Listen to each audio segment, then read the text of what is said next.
to pray for everyone that needs prayer. Sa hindi pa tayo magpatuloy. And the message I want to share with you At ang mensahe na aking i-share sa inyo is just a continuation of what I heard Mommy sharing with us.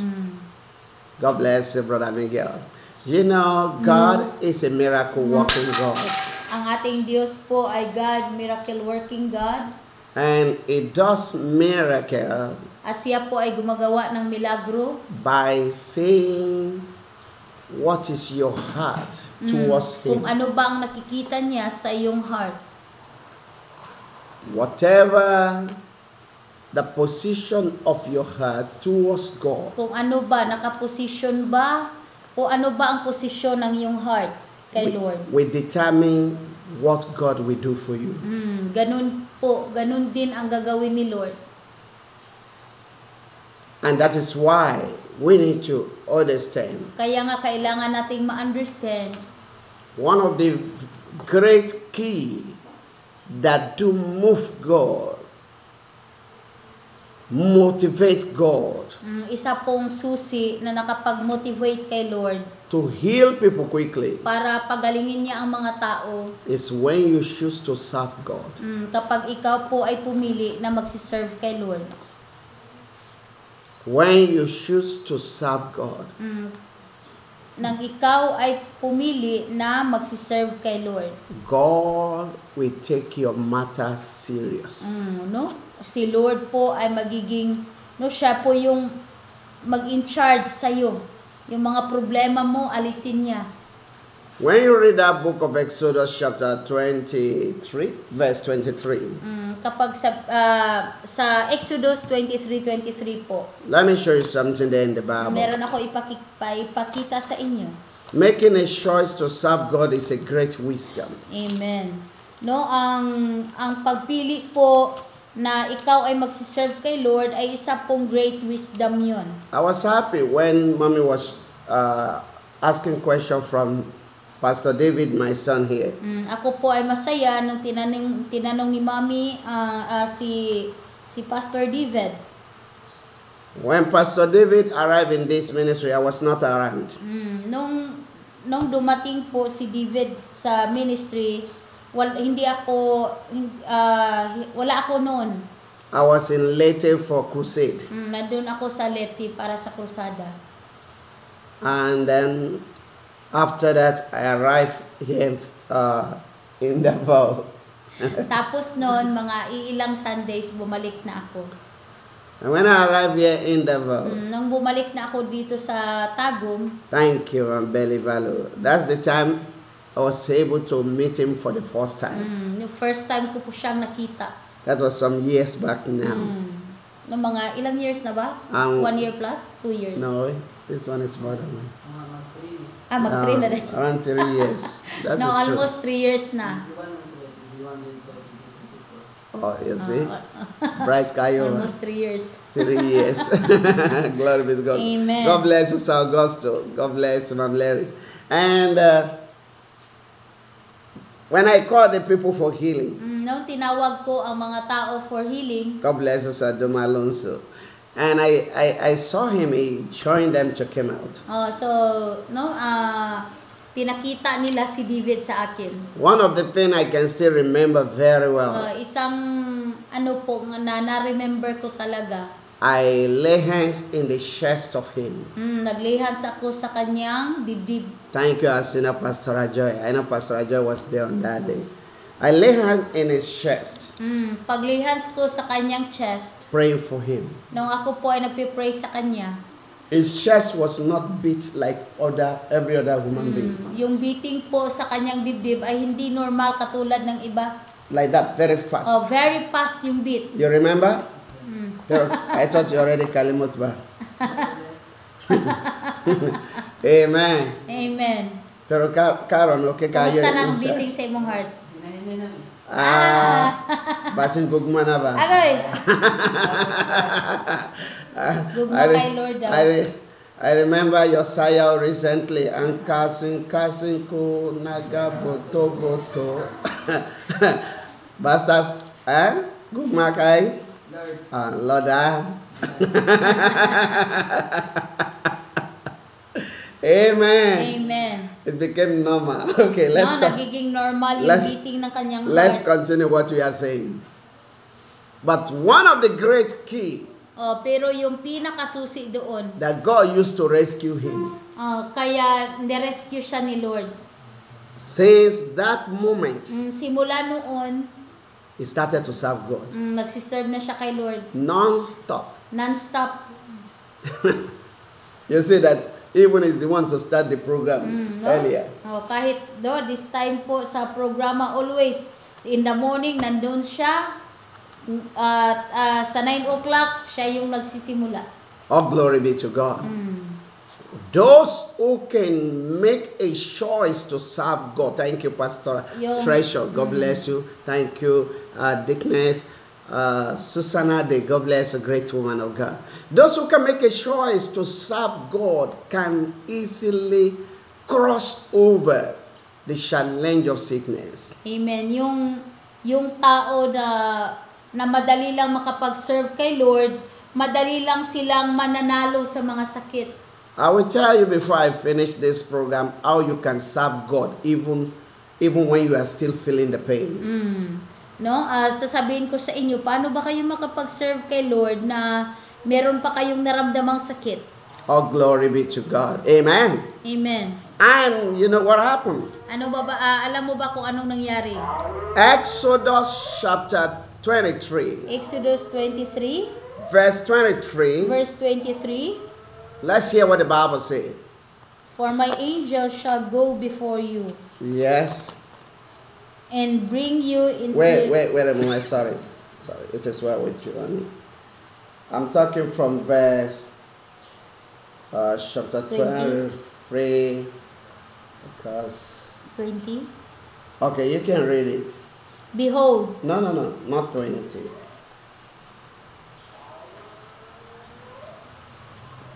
Verse 25. and you shall serve the Lord your God, And you shall serve the Lord your God. and shall bless your bread, Then it will bless your food. It will take away cholesterol that is bringing problem in the body of the people. The blessing of heaven will remove it all. Go ahead. and bless your water. Then it will bless your too big. Yes. And I will take sickness away from the midst of Then you. I will now remove sickness away totally from you. That is the key Yan po ang susi. that will propel God to do quick healing your body. Para si Lord makapagawa ng healing. He said, and you shall serve the Lord. Kailangan magsiserve sila kay Lord. Then God will be committed to remove the sickness. Amen. At siya ay committed na alisin yung sakit. It's a condition. Isa yung kondisyon. It's a conditional word. Isa yung kondisyon from God. I am committed to remove sickness, but you have to do your part. Ako ay committed na alisin yung mga sakit, pero kailangan may gawin ka. And you say, what is my part, Lord?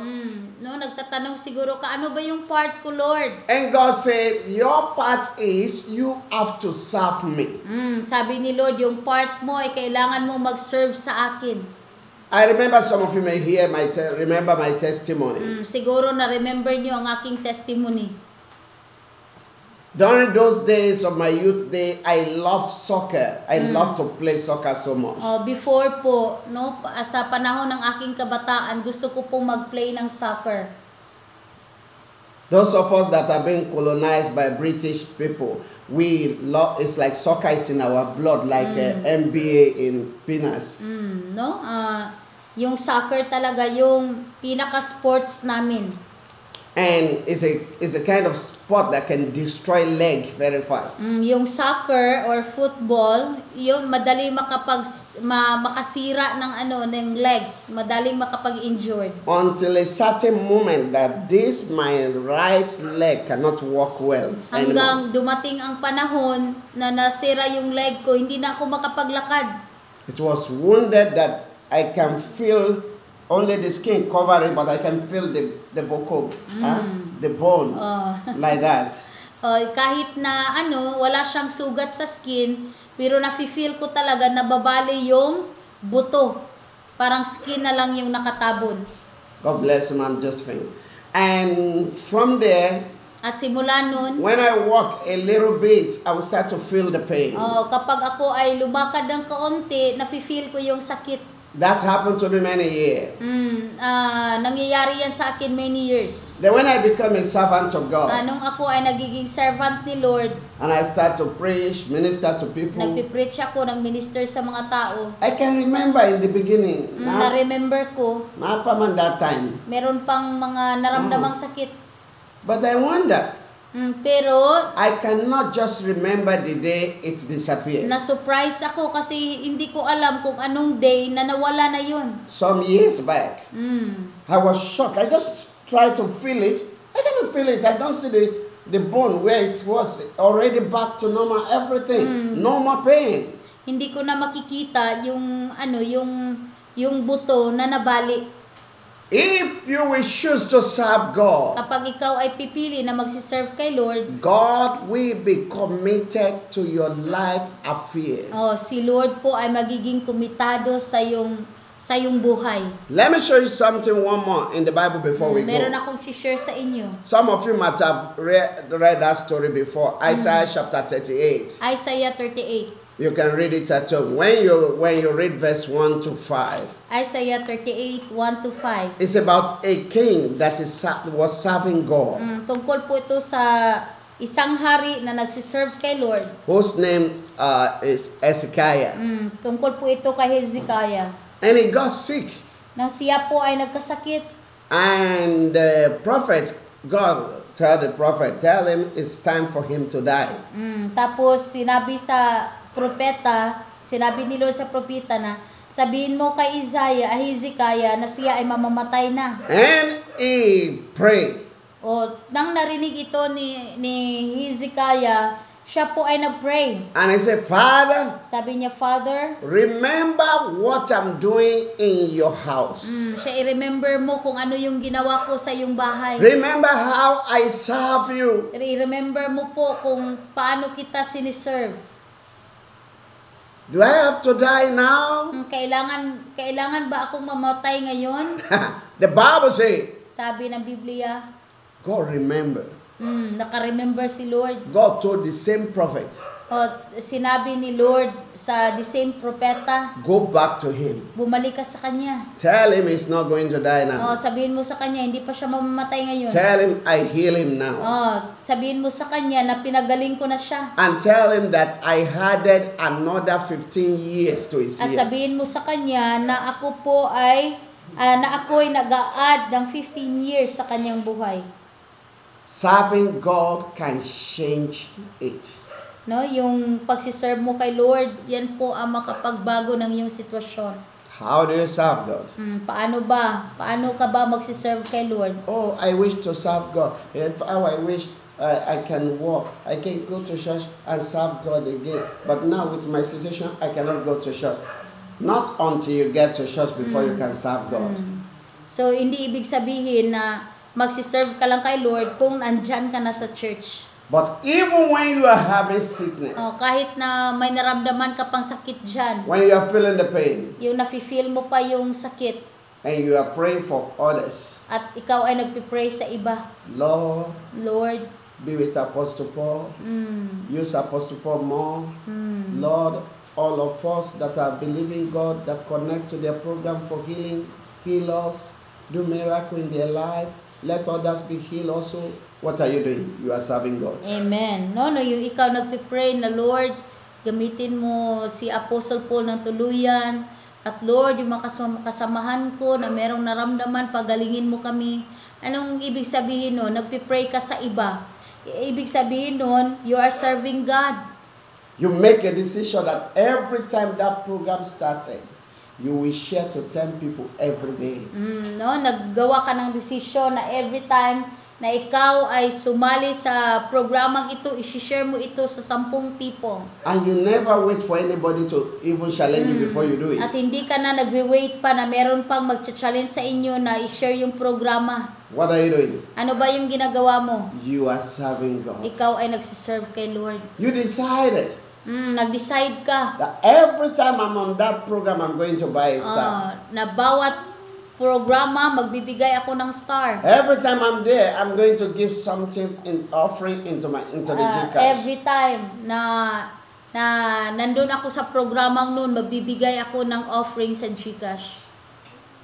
God will never allow any devil to kill you. Amen. No? Hindi paitulutan ni Lord na papatayin ka ng kahit sino mang demonyo. Because you are a vessel of honor in the sight of God. Kasi ikaw ay nagpagamit kay Lord, kaya nga si Lord ay ino-honor ka. All those things you are doing Yung mga gagawin mo para kay Lord, to serve God even in your situation. kahit na may karamdaman ka, may sakit kang naramdaman, pero nagsiserve ka pa rin kay Lord, Will bring a great miracle. amen, yan ay magdadala ng great miracle. Many times, Many times, Job want to be healed. gusto nang gumaling si Job. If you read the Bible very well, in Kung Job chapter babasahin mo 42, ang Biblia, when it is time for him to be healed, nung panahon na gusto niya na talagang gustong gumaling, God asked him to pray for his others. no? Sinabi ni Lord sa kanya, ipipray mo yung friends mo. When he decided to serve God and stand between them and God and make a prayer for them, God removed sickness in his Amen. body. Nung siya po ay nag-decide na magpipray sa kanyang mga friends, naka-decide si Lord na pagalingin siya, alisin yung mga sakit. Some of you, what God just wants you to do is that even in your situation, you invite somebody by text message, by chat, and say, join that program. Don't miss that program. God is doing miracle there. You will be healed there. When God sees your heart, that you have a servant heart, He will intervene to your matter. Amen. Kapag nakikita ni Lord na yung puso mo talaga gustong maglingkod sa Diyos at maglingkod sa iba, no, si Lord po yung makipaglaban sa iyo para kayo ay gumaling. It can be by your money. Pwede rin sa pamagitan ng iyong pera. It can be by your prayer. O sa pamagitan ng iyong prayer. It can be by your communication. O through your communication. Whichever way O kahit sa anong paraan man that God is putting to your heart to serve Him. na binigay ni Lord na nilagay ni Lord sa iyong puso kung paano ka maglingkod sa Kanya. Do it. Gawin mo yan. Your miracle is attached there. Amen. Dahil ang milagro mo ay naka-attach dyan. It works faster even than prayer. Yan, yung pagsiserve mo kay Lord, mas effective, mas mabilis ang kagalingan kaysa pagpipray. I want to pray for you. Gusto kong magpipray sa inyo. I want to believe God to heal you. Gusto ko na kayo ay maniwala na kayo ay pagalingin ni Lord. But don't forget, Huwag niyong kalimutan all this biblical teaching we are showing you. yung tinuturo namin sa inyo na galing sa Biblia. It is not we, Hindi kami, but the Holy Spirit. but the Holy Spirit. It shall be well with you. Amen. Father in heaven, I bless your Amen. name. Thank you for your word you have sent to Yes, us Lord. again. Amen. I commit these precious Amen. people unto your hand. Yes, God. Stretch forth your hand. Amen. Heal your people. Amen. Heal your people. Amen. I pray for grace to serve Amen. you. Grace to do your will. Amen. Let it come upon them. Amen. Let it be released upon them. Amen. Let it be released upon them. Amen. Let it be released upon them. Amen. In the name of Jesus. Amen. Thank you, Father. Yes, God. In Jesus' name. Amen Amen and and amen. amen. Glory be to God. Okay, let's call those one that we have there.